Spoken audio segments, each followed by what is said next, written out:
Haleluya, puji Tuhan. Bersama Yesus kuatku, hari ini kita akan bersama membaca firman Tuhan dan merenungkan firman Tuhan. Namun sebelumnya, mari kita tundukkan kepala, kita berdoa. Terima kasih Tuhan Yesus buat kesempatan yang Tuhan beri bagi kami untuk kami boleh bersama-sama membaca firman-Mu dan merenungkan firman-Mu. Allah Roh Kudus menolong kami untuk kami mengerti apa yang menjadi kehendak firman-Mu bagi kami. Di dalam nama Tuhan Yesus Kristus kami sudah berdoa. Haleluya. Amin. Puji Tuhan. Bapak Ibu Saudara yang dikasihi Tuhan Yesus Kristus, berbicara kesabaran, setiap manusia itu ada batasnya. Renungan kita hari ini berbicara tentang panjang sabar, lebih dari tinggi hati. Ayat firman Tuhan yang akan kita baca di dalam Pengkhotbah pasalnya yang ke-7, ayatnya yang ke-8. Akhir suatu hal lebih baik daripada awalnya. Panjang sabar lebih baik daripada tinggi hati. Puji Tuhan, seperti yang saya katakan di awal tadi, setiap manusia itu memiliki kesabaran yang sangat terbatas. Tetapi bagi kita orang yang percaya kepada Tuhan, perjalanan iman kita, perjalanan rohani kita, dari hari ke hari mengalami prosesnya Tuhan. Dan salah satunya kita diproses dalam hal kesabaran. Dan itu yang akan terus Roh Kudus kerjakan dalam kehidupan kita.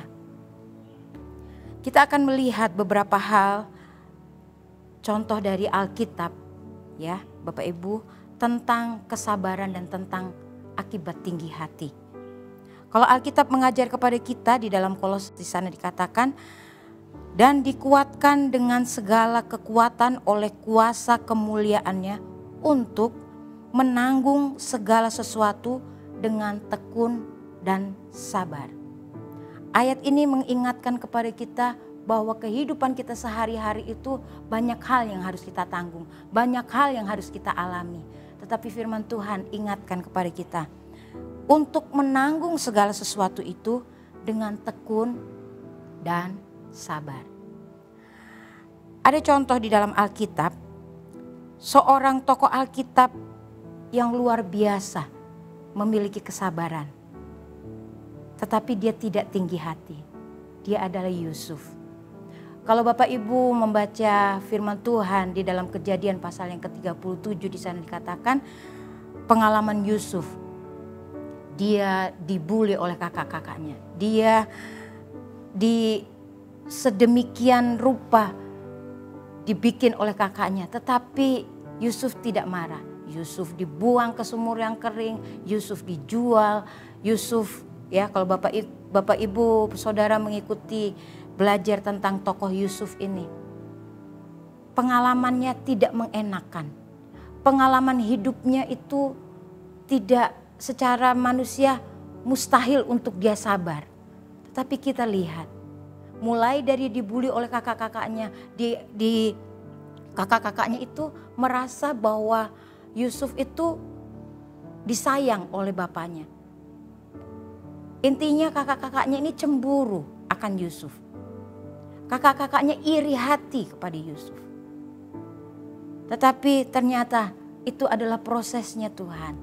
Sehingga Yusuf sampailah dia dijual, dibeli oleh saudagar dan dia sampailah di rumah Potifar. Di rumah Potifar pun dia difitnah oleh istri Potifar. Sampai akhirnya dia dipenjara dan seterusnya. Hingga sampai pada ayat Kejadian pasal yang ke-41 ayatnya yang ke-41. Kita lihat di sana. Selanjutnya Firaun berkata kepada Yusuf, dengan ini aku melantik engkau menjadi kuasa atas seluruh tanah Mesir. Oleh karena Yusuf memiliki kesabaran, dia mengikuti prosesnya Tuhan. Yusuf mengalami menerima berkat Tuhan. Dia dipercaya menguasai, menjadi penguasa di Mesir. Yusuf panjang sabar. Secara manusia itu mustahil, tetapi Yusuf melakukannya, mengikuti prosesnya Allah. Contoh salah satu dari orang yang tinggi hati, Raja Nebukadnezar. Di dalam Daniel pasalnya yang ke-4, ungkapan Nebukadnezar dengan kesombongannya. Dia katakan, bukankah ini Babel yang aku dirikan dengan kuasaku, dan seterusnya. Bapak Ibu bisa baca di dalam Daniel pasal yang keempat ayat yang ke-28 dan 29. Nebukadnezar sombong, Nebukadnezar tinggi hati. Sehingga ayat yang ke-33 di sana dikatakan di dalam Daniel pasal yang keempat itu, ayat yang ke-33, pada saat itu juga terlaksanalah perkataan itu atas Nebukadnezar, dan ia dihalau dari antara manusia dan makan rumput seperti lembu, dan tubuhnya basah oleh embun dari langit, sampai rambutnya menjadi panjang seperti bulu burung Raja Wali dan kukunya seperti kuku burung. Di dalam Kisah Para Rasul pasalnya yang ke-12 ayat 21 dan 23 di sana juga Nebukadnezar ditampar malaikat Tuhan karena ia tidak menghormati Allah. Ia mati dimakan cacing-cacing. Ada kengerian ketika kita tinggi hati, ketika Nebukadnezar sombong, ketika Nebukadnezar tinggi hati, ada kengerian yang dia alami. Firman Tuhan tidak pernah salah. Kalau Tuhan tidak suka dengan orang yang tinggi hati, Tuhan tidak suka dengan orang yang sombong. Di dalam Amsal pasal yang ke-16 ayat yang ke-5, tinggi hati adalah kekejian bagi Allah. Orang yang tinggi hati adalah kekejian bagi Tuhan.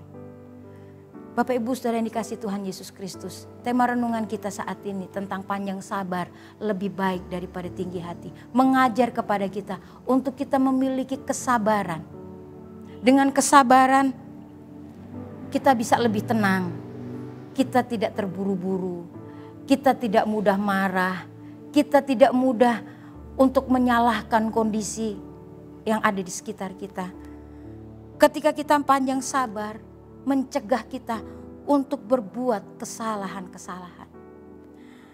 Ketika kita memiliki panjang sabar, kita dapat meredam kemarahan kita, baik terhadap diri sendiri maupun marah terhadap lingkungan kita, marah kepada orang lain. Kiranya Roh Kudus tolong kita untuk kita memiliki kesabaran. Panjang sabar itu tidak ada habisnya. Terus menerus kita diajar oleh Roh Kudus. Dijauhkan Tuhan kiranya kita dari rasa tinggi hati. Itu akan membawa kita kepada kengerian. Sebab Tuhan tidak suka dengan orang yang tinggi hati. Haleluya. Di dalam 1 Timotius pasal yang ke-6, 1 Timotius pasal yang ke-6 ayat yang ke-11.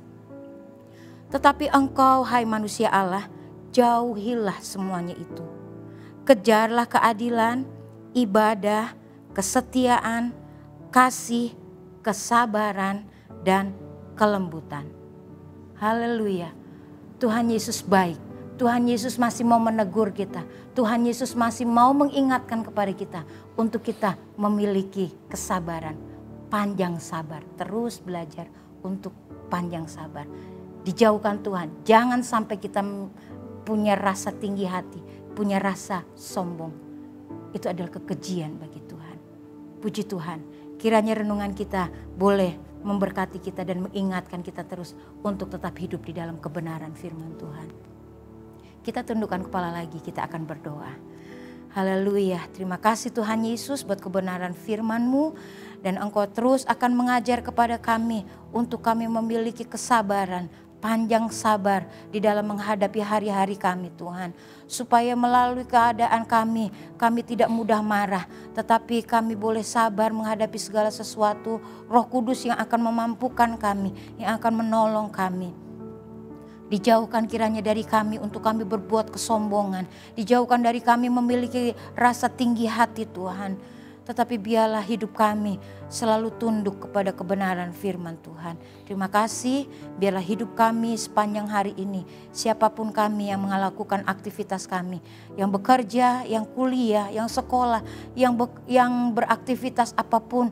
Tuhan membuat semuanya menjadi berhasil. Supaya di dalamnya nama Tuhan saja yang boleh ditinggikan dan dipuji, permuliakan. Terima kasih Tuhan Yesus, terima kasih buat semuanya. Kami terima firman-Mu. Dan kami sudah berdoa di dalam nama Tuhan Yesus Kristus yang menjadi Tuhan dan Juru Selamat kami yang hidup. Haleluya. Amin. Bersama Yesus Aku kuat. Haleluya.